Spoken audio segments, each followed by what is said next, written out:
You are listening to C-Suite Perspectives, a podcast by the Conference Board. Welcome to C-Suite Perspectives, a signature series by the Conference Board. I'm Steve Odland, the CEO of the Conference Board and the host of this series. And in today's conversation, we're going to be taking a nonpartisan postmortem on the election polling. Joining me today is Clifford Young, an expert on all things polling. He's the president of Ipsos Polling. Clifford, welcome to the program. It's great to be here, Steve. So, Cliff, you've been doing this a long time. Ipsos does a lot of polling. You've commented on it. You've analyzed the situation. We're past the elections. How accurate do you think the polls were leading up to the November 24th elections? That's an interesting question, which we'll have to unpack. And let's go by the bits. And so if we take the global average, just all the polls and all the elections over the last 7 decades, the average absolute candidate error, the average error, is about 2 points. In presidential systems like the US, it's about 2.7. So that's our benchmark. And the question is, were we above or below that this electoral cycle? The caveat, of course, is that we're still counting and things are getting closer because we have more Democratic votes outstanding than Republican. So at the national level, the polls were at 1.5 points. And at the swing state level, it was 1.3. So we outperformed the global average. It puts us in the polling industry in the top maybe 35% or so of all elections. In the case of the U.S. specifically, we outperformed about 8 of the last 17 elections. We underperformed about 4. And we're about the same as about 5. And so that metric gives us, we're basically the top 30%. So from that perspective, Steve, I would say we did a pretty good job with several caveats, right? I think the first caveat is the expectations game.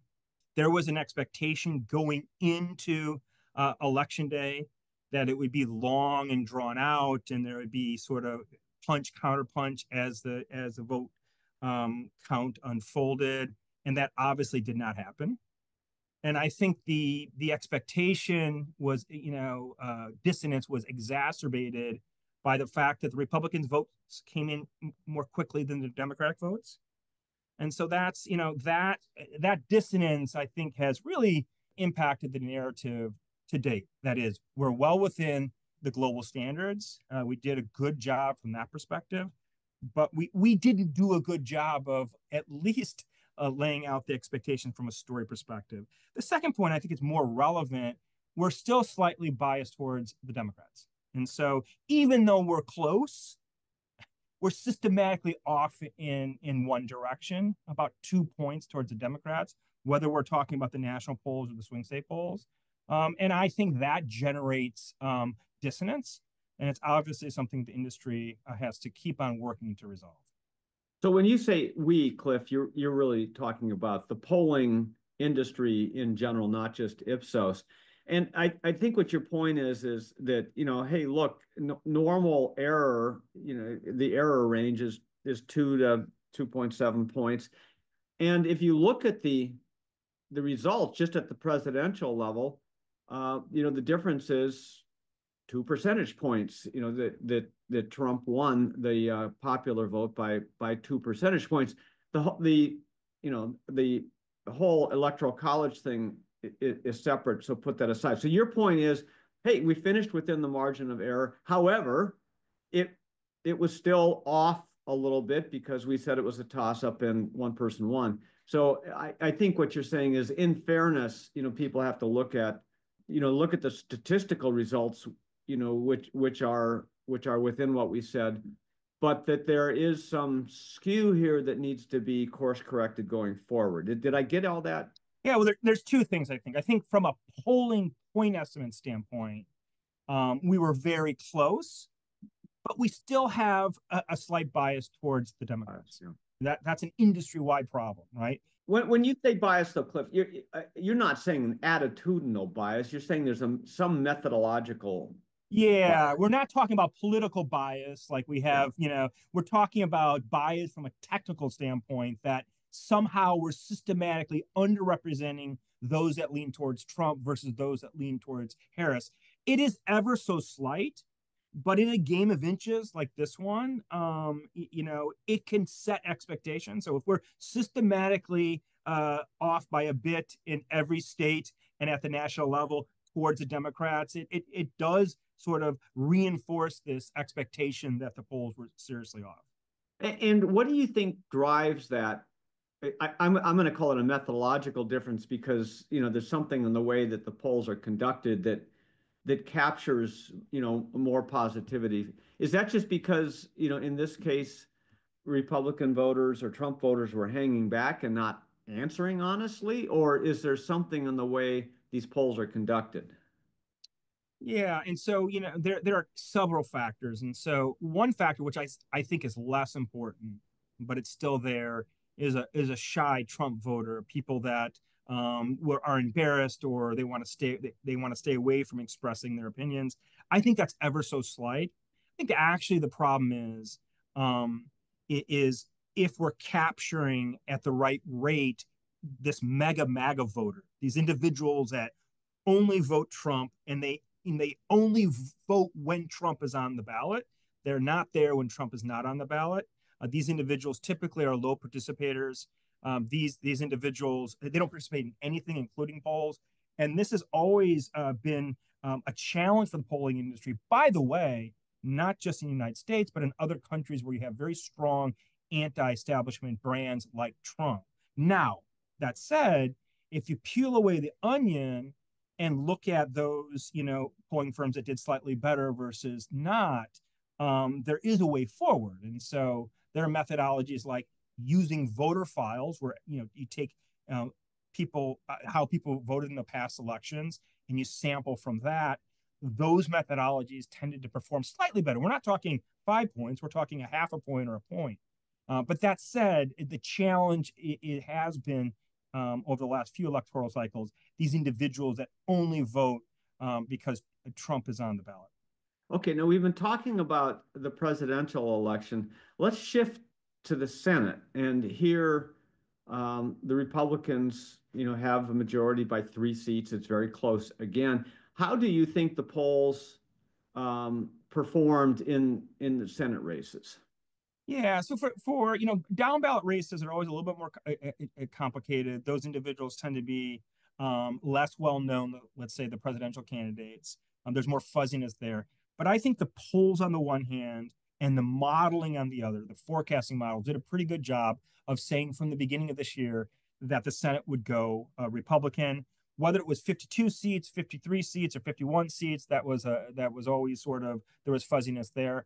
I think as an industry, we did a pretty good job of saying which way the Senate would lean. Again, it's just not polls that are used to predict.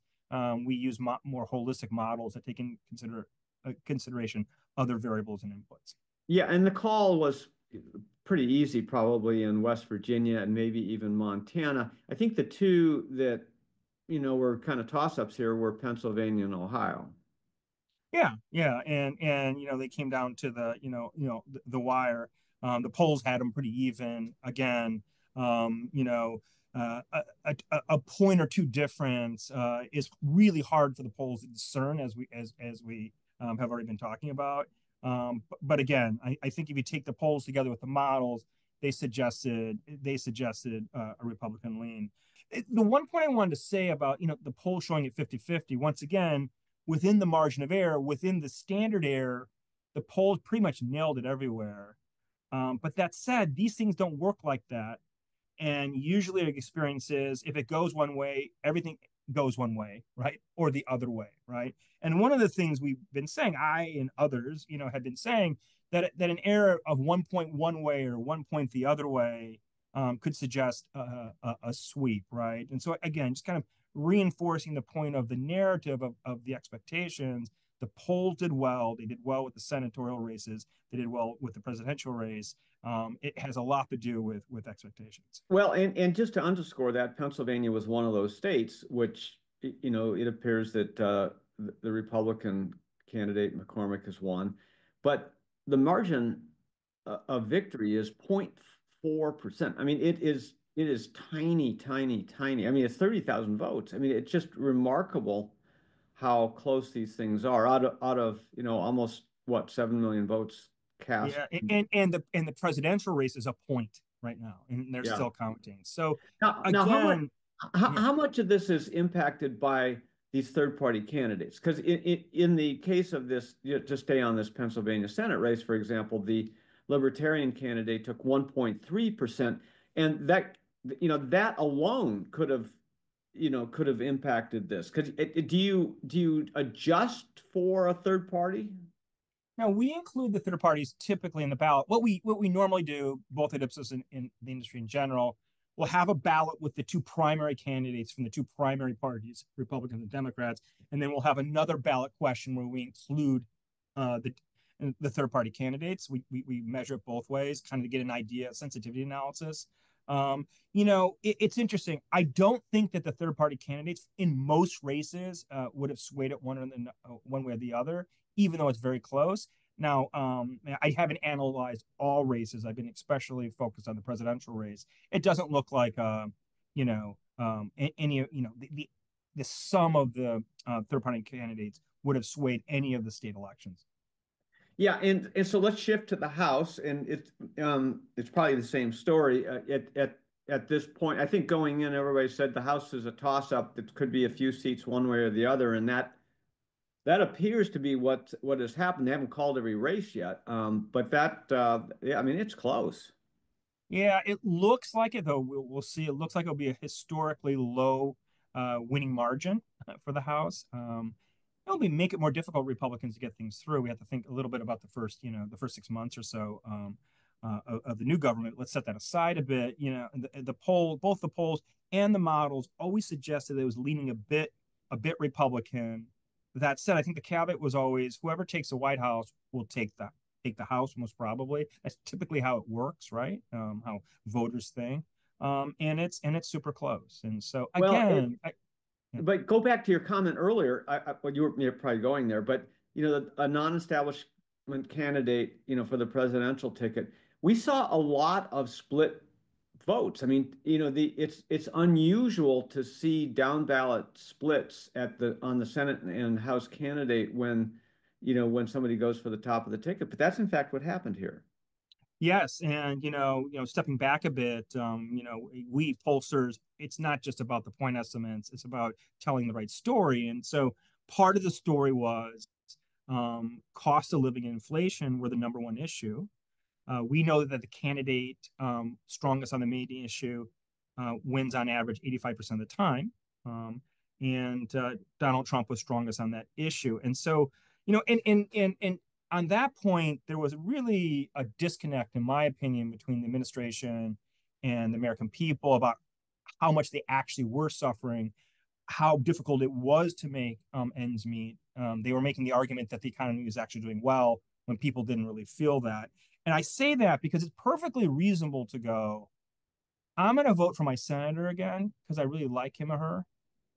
But, I'm going to throw the bums out because I can't make ends meet. And so I think a lot of that rationale, that sort of logic worked through all these races where individuals were very frustrated about cost of living. They voted the bums out, but they stayed with those politicians that that they knew and voted for them. Now, every candidate does some level of private polling, and what we're talking about is more of the public polling, the polls that are then made public or published. A lot of them are sponsored by the media, large newspapers and networks. How does private polling differ from polling which is made public? Yeah, and so it differs on a number of levels. So, first and foremost, the private polling is designed most importantly to test messages and to track the performance of the campaign in a very systematic, organized way. So you're tracking the key issues, you're tracking the matchups, the candidate matchup on the key issues. You're seeing how that evolves over time as you tweak and change tactically speaking, your communication strategy and your engagement strategy.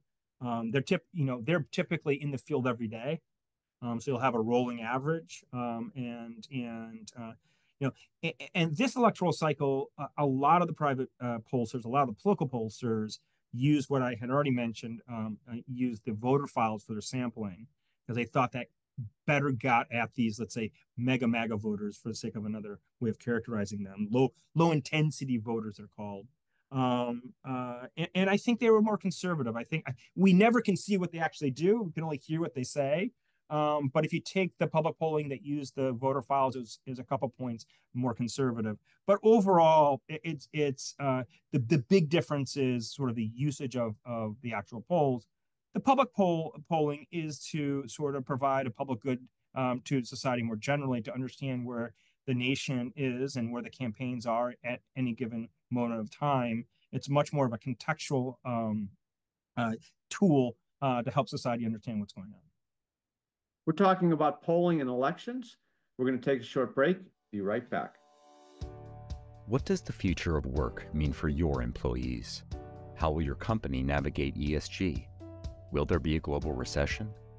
At the Conference Board, our experts translate the latest research and economic analysis into insights and real-time problem solving for your organization. Membership at the Conference Board provides your team with an assortment of knowledge, from economics, marketing and communications, ESG, public policy, and human capital. As a member, you'll have access to our center experts, member-exclusive events, data and benchmarking tools, and peer sharing that will help you understand the present and shape the future. Consider becoming a Conference Board member today by visiting www.conference-board.org. Welcome back to C-Suite Perspectives. I'm your host, Steve Odland from the Conference Board, and I'm joined today by Cliff Young, the president of Ipsos Polling.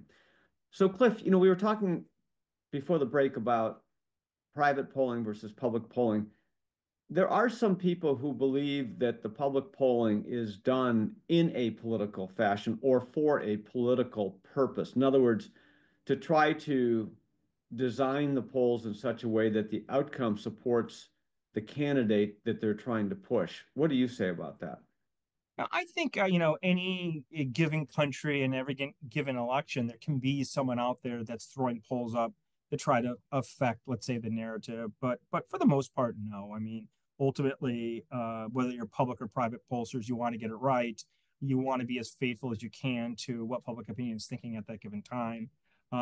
If there are errors, those are methodological errors. They're not politically driven. That said, I think we always need to reflect a bit on our personal biases and make sure that those biases are not affecting our method. And that's something that, every electoral cycle, I come away kind of reflecting, did I make all the right decisions at the right moment and the right time, independent of what my political biases were?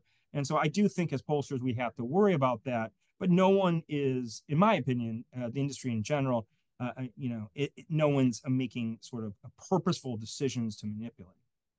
So, as you look at it, what were some of the largest surprises to you in terms of outcome versus what the polls expected?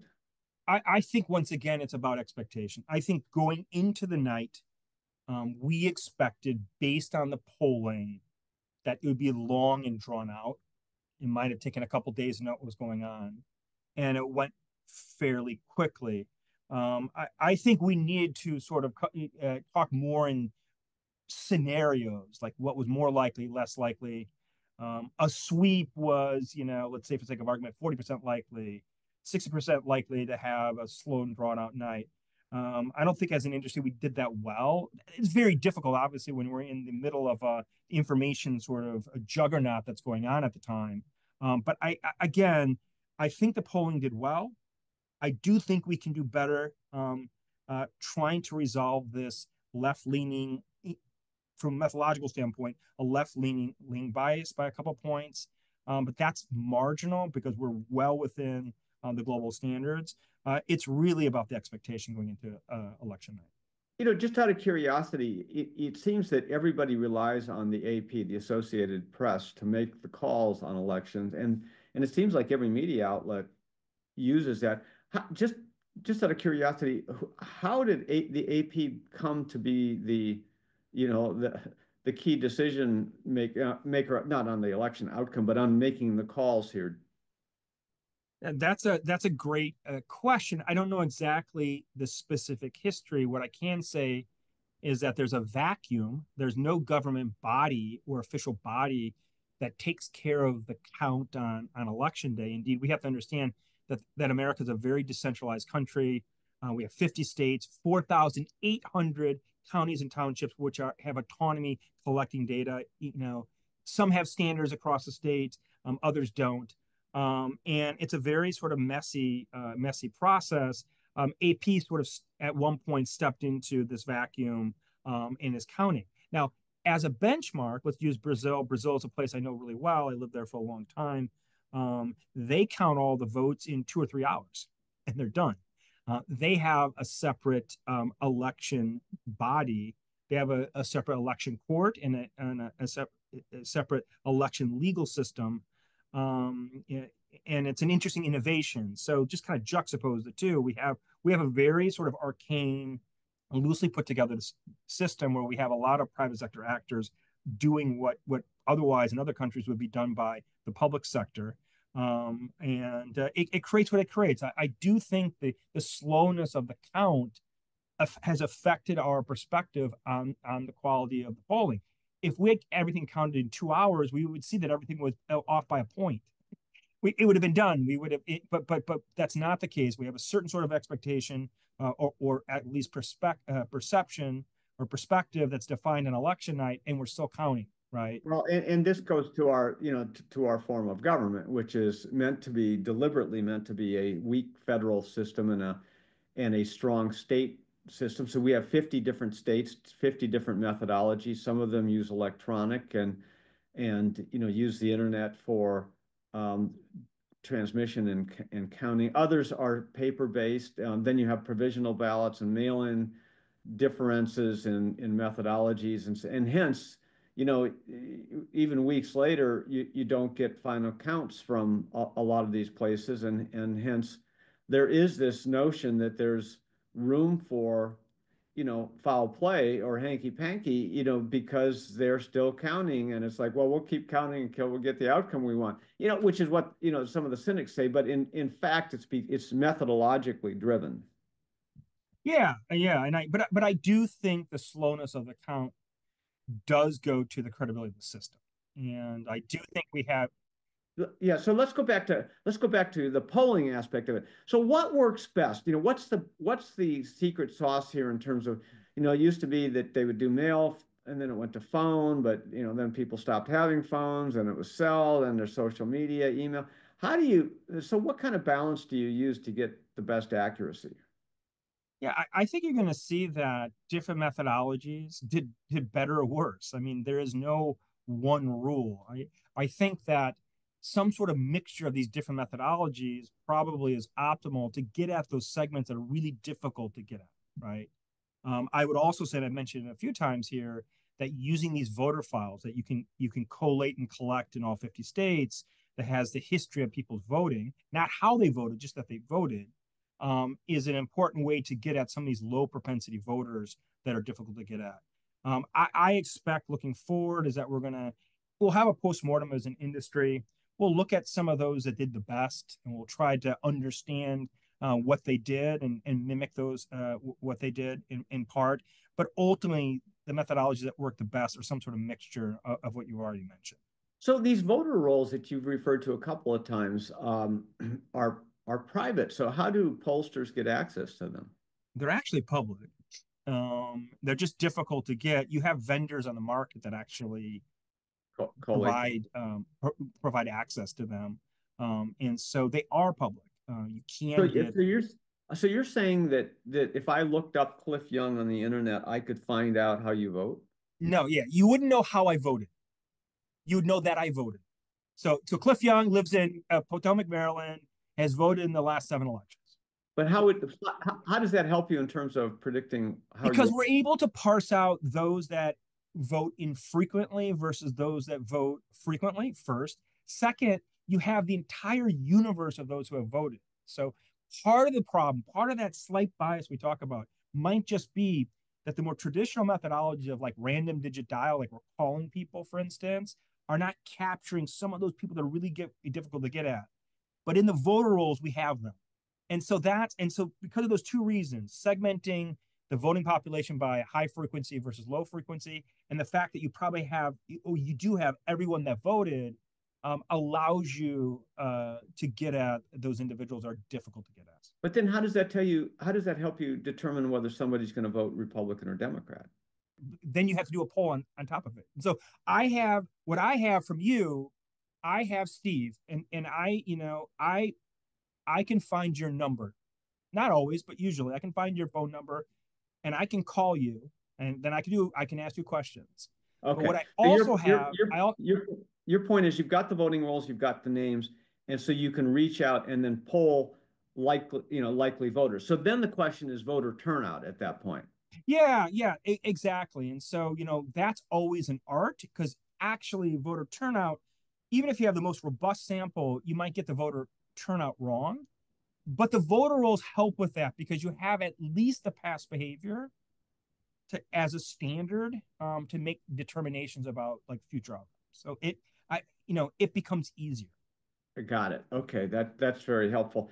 I can't help but note that I don't want to name the publication, but there were some foreign publications who did polling of the U.S. elections and claimed that they had a very high accuracy rate.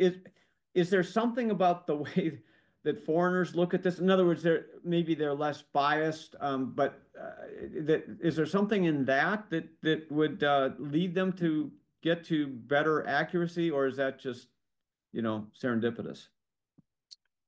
Yeah, that's a good question. I would say, my initial reaction would be serendipity, but we actually, probably the number one pollster coming out of this is a Brazilian firm with sort of an international flavor. They're a good polling outfit.